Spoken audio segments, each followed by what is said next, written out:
think that it's important that we understand that we are all going through a collective trauma right now. We talk about trauma healing, the trauma journey.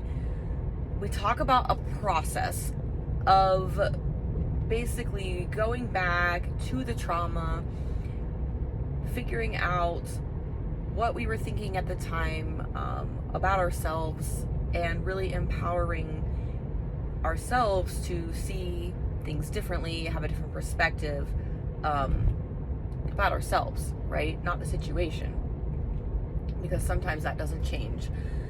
And the problem right now in our world is that we are in the middle of a trauma. And if you are a survivor of childhood sexual assault or any other form of sexual assault, and if you have been part of the Me Too movement or wanted to be part of the Me Too movement, you're feeling this so deeply in your bones right now.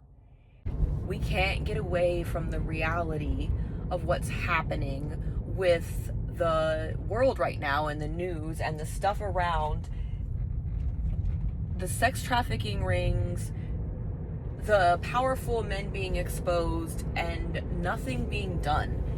And for someone who has been through some things like that, it's incredibly difficult to hold. It's incredibly difficult to be a part of, to watch what's unfolding in the news, to feel that hopelessness that here we go again, powerful men are, getting away with things, people are not being held accountable. It's a very hopeless feeling, and you're not alone, and I see you, and what can we do about it?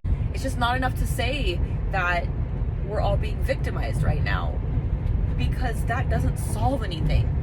And that's kind of what I want to process and talk about, is how to get through a trauma when you're in a trauma.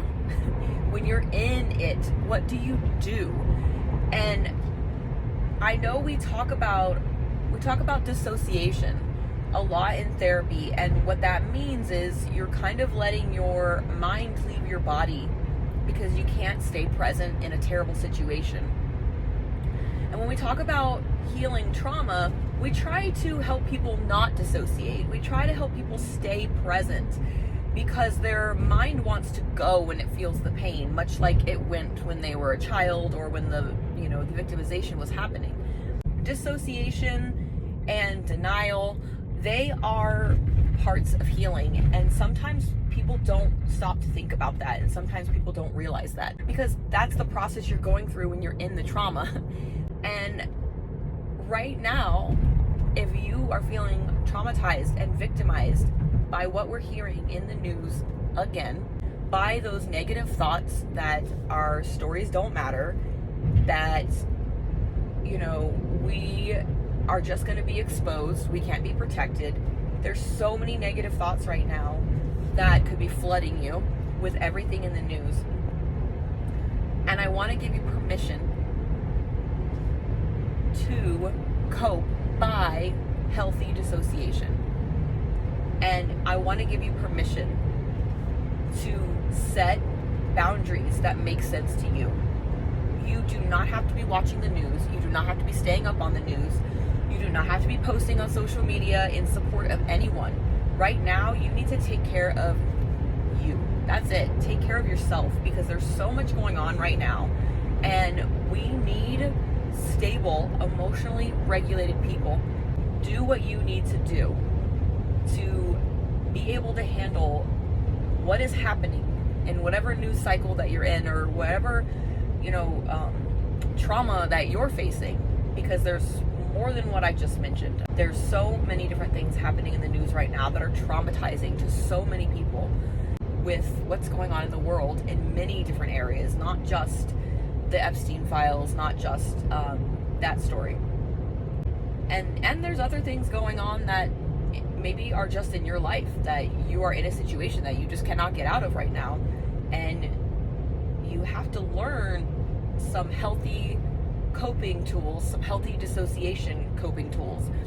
And what that means really is protecting your boundaries. If you cannot get out of a situation, you can get out mentally. You could go somewhere in your head. You can go to a safe place in your head. You can think of a place that feels calm or good or even just neutral. A place where you feel safe or good, and you can go there in your mind. I'm not suggesting that this is something that people should do on a constant, regular basis. I'm not suggesting that this is the way that we live life. What I'm suggesting is this is the way we survive right now. So there's lots of ways that people dissociate. There's lots of ways that people push whatever's going on away. And some of them are very unhealthy. Addictive type coping skills like drinking or using drugs or shopping or having sex.